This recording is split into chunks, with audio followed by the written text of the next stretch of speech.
Well, hi everyone. Joanne Williams here with anxietysimplified.com.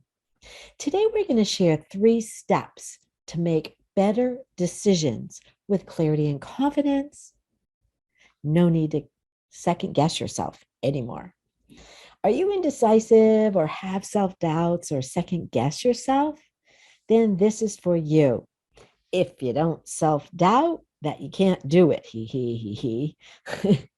what makes a good decision? We're going to lay this out in 3 steps with my ACT workbook to follow along that you can find at anxietysimplified.com or net. So step 1, the A is in the ACT is awareness.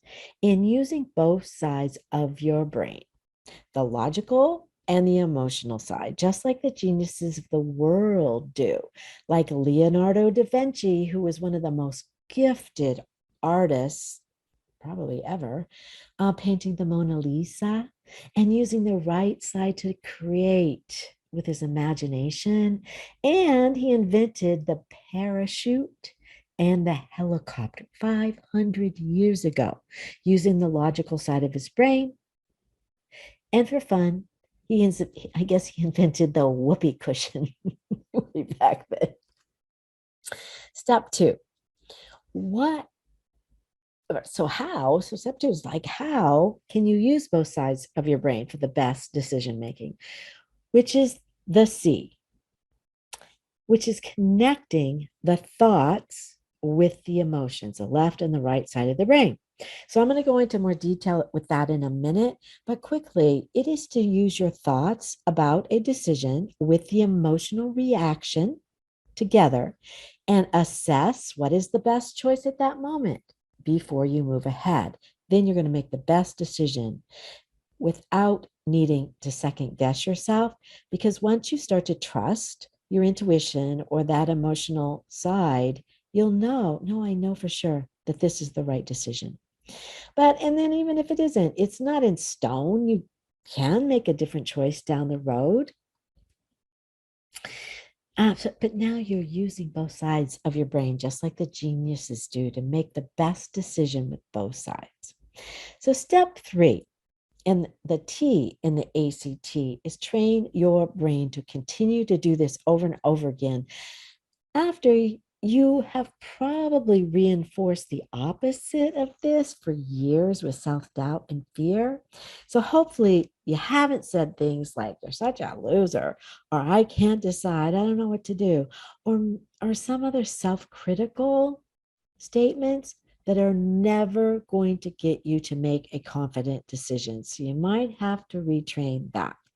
And that is what we call it trained. We call this skilled. Retraining or shifting your mindset takes time and effort, and it truly can work. But you've got to use the 3 steps, the awareness of your patterns that you've used for years, and be ready to shift to more effective ones.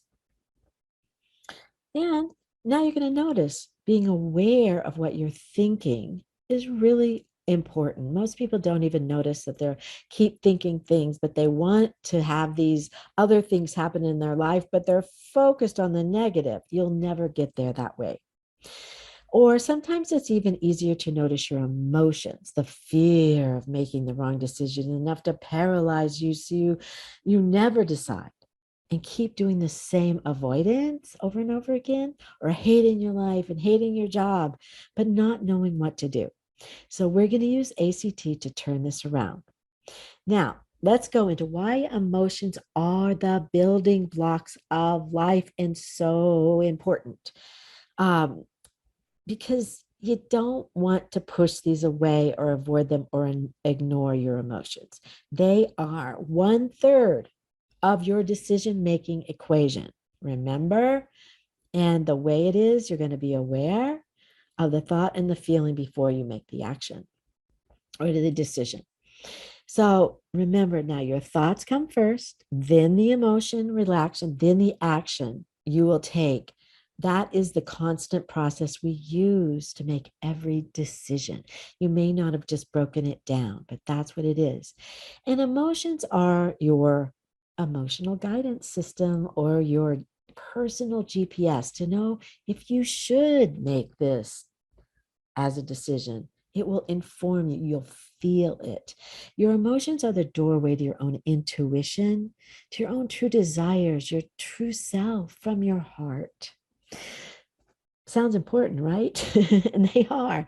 So, why do so many people avoid emotions or don't know what ways to manage them and feel like they are just ruining my life? Here's 10 benefits to knowing and feeling your emotions. Like we just said, better decision making, that you can trust your gut or your intuition that will never steer you wrong. Know yourself deeper. And you can be kind of more interesting with self awareness of what your life purpose is. You've got a direction, clear direction. And people will be impressed with how you carry yourself. If you know yourself more, you can trust yourself more and you can appear more confident. You're going to hold your head up.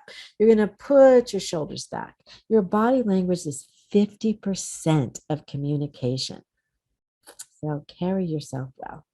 Number 5, if you appear more confident, you get more positive feedback from others, get reinforced on the positive things, have more dates, better friendships, and true friends. Number 6, you know where your boundaries are to set limits that others will not even attempt to cross, or you're very clear with them. What happens in this doesn't need to be part of what we are doing. If you are more confident, you get more life opportunities, better jobs, better everything coming at you because you're projecting that, and that's what will come back. Number 8, have more friends because everybody wants to be with someone who has it together. Number 9, you can have a happier life because you know how to create more happiness now because you feel it inside and it can experience it in more places in your life. Experiences don't lie. They are what you feel about what you did or shared. And then you know how to create more happy memories. Number 10, you will have a happier family and happier children because you are more positive. And being a more positive role model, then you can create a happier world for all of us to live in. So thank you. And this is all because you understand about emotions and then can make better decisions because of it. So, how can you understand this even deeper? You can have a physical reaction to emotions as well.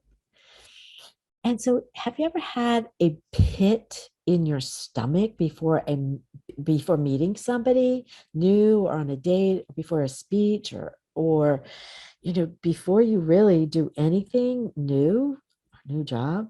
Or do you have migraines, headaches? We not only have emotional body reactions like fear and shame, but it can trigger that physical response like the migraines or even diarrhea. Yuck. But is truly can happen like an irritable bowel syndrome, IBS, or panic attacks.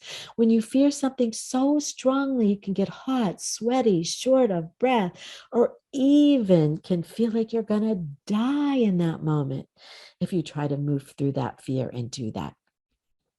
Once a doctor told me 85% of the patients he sees are issues that are stress related.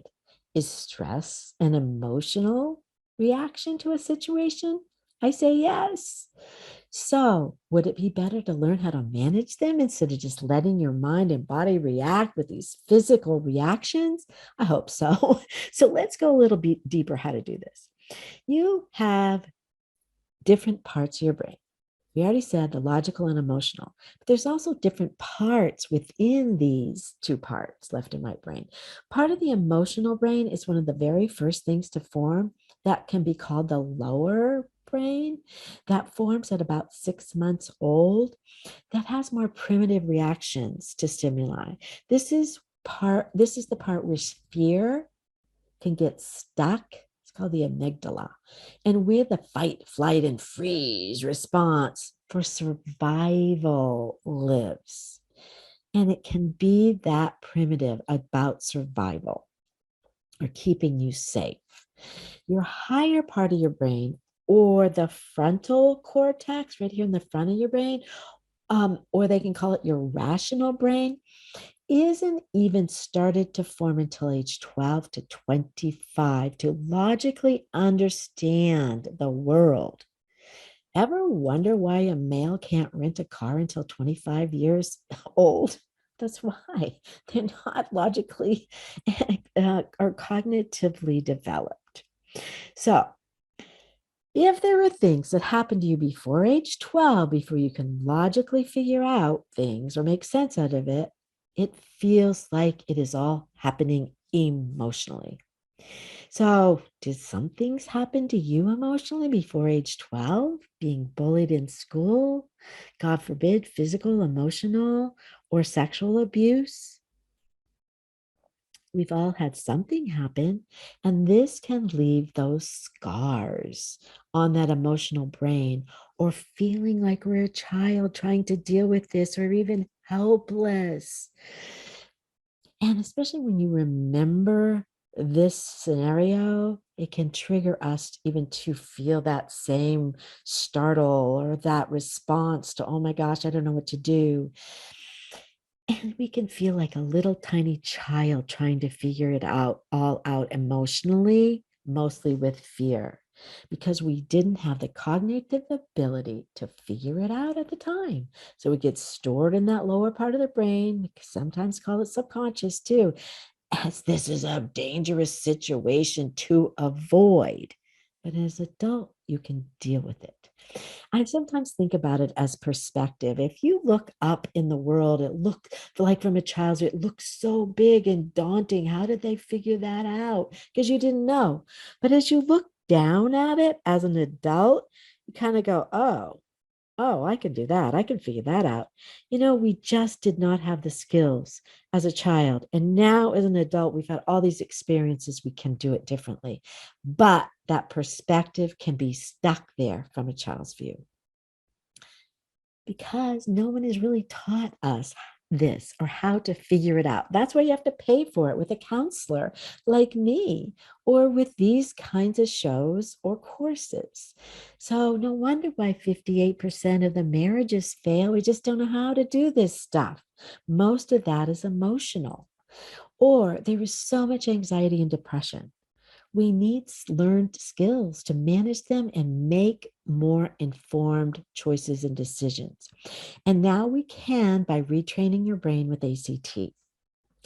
Even at age 90, you can use these skills to help what you felt like as a child to be processed and let go of so that you don't have to feel those same stinging emotions that you did as a child.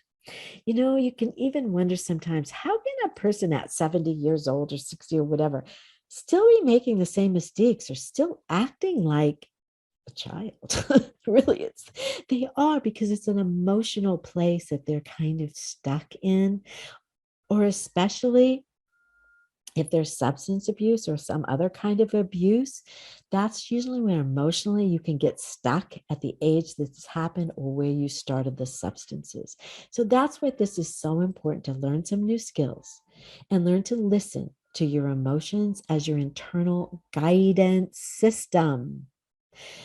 My explanation of why we have emotions is that emotions are just signals, or they're just giving you information to use to make a better decision. So when a consistent emotion, let's say like anxiety or about fear situation or worry about something that consistently happens that you're afraid of, like flying or elevators or heights, or overwhelmed in social situations or something like that, they are generally coming from a young person's version from emotions. They just haven't learned how. So don't be judgmental, please. Be kind. But we do need to understand that emotions are just giving you information so that you can use them to make a better decision in life. You know, if there is a real purpose in your life that will drive this, which is a lot of your desires and passion that will come from your emotions or your heart, they're not there to torture you or punish. They're just there to give you information and a reason to move on, understand more deeply about you. So use this internal guidance system as one piece of your information puzzle. How it makes you feel is half of it. And then what you're thinking about the decision made is the other half. All emotions have their own message, though. So anger is to say, no, stop.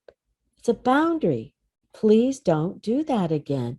It doesn't have to be yelling or abuse or rage. It is just standing up for yourself with a clear no. However, again, that's a skill.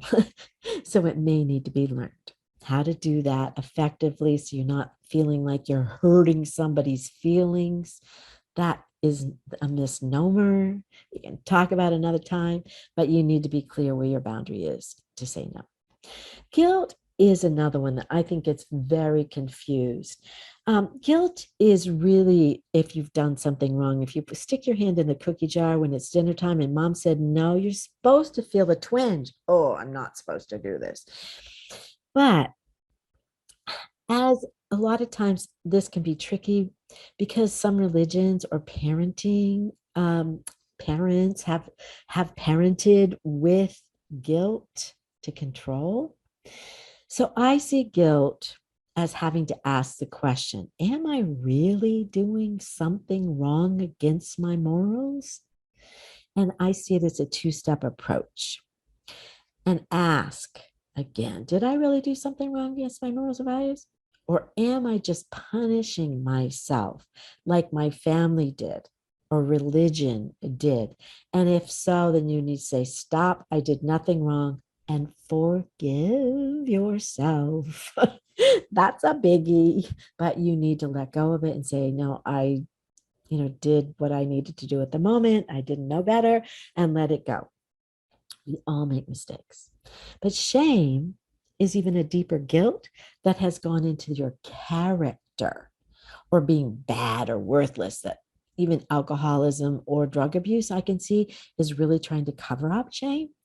This is a deeper issue that may need some special help unless you really can learn to love yourself the way you are, no matter what, unconditionally love yourself. Sadness is really telling you to connect with somebody. I'm yearning, I'm wishing. And grief can be similar to that. I'm losing out. I wish I could connect. I miss that person. But you can connect to feel differently about those.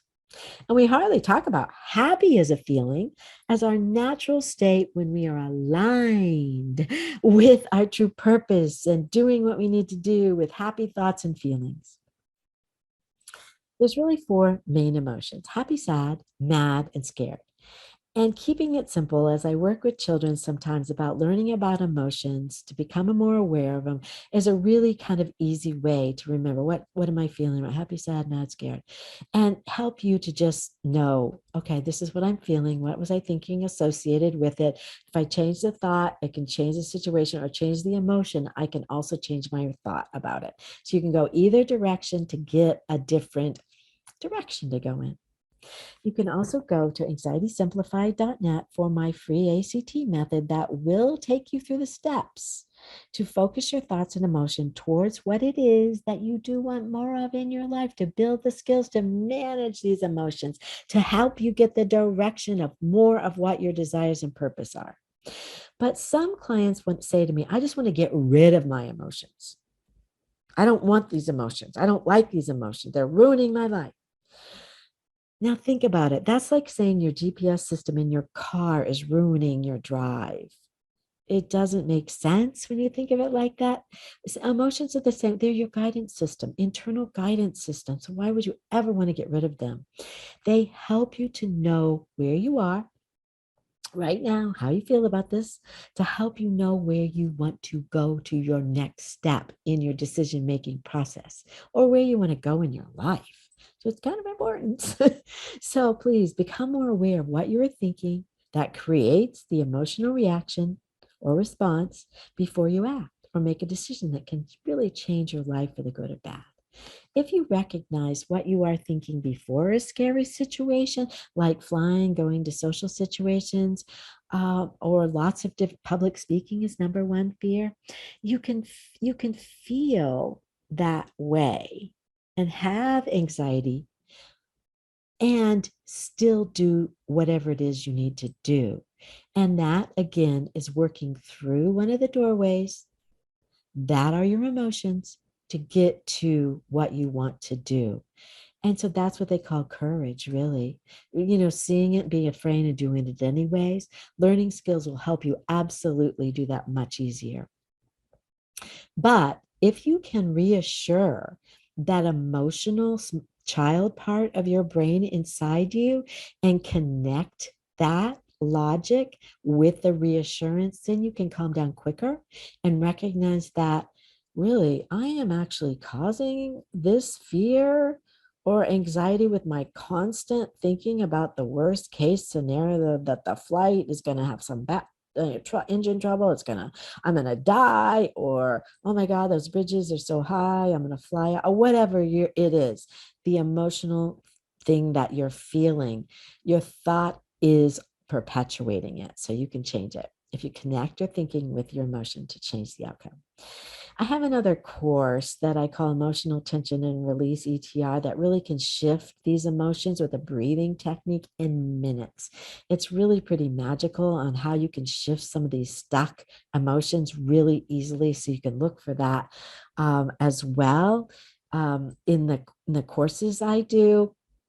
I just did a podcast on it that you can also see on any platform, Anxiety Simplified. And it is number 101 and 102 of the podcast. So there's lots of ways to find additional ways to learn some of this stuff and use it. So never stop learning. Reach out if you need some help with this at anxietysimplified.com. And I really want to be there for you and know that reaching out can help you feel reassured and supported. So don't feel like that is ever a weakness or any emotion as a weakness. It's actually there as that half of your brain to just propel you forward with better decision making. So this is Joanne Williams to your healthy decision making. See you next time. Bye.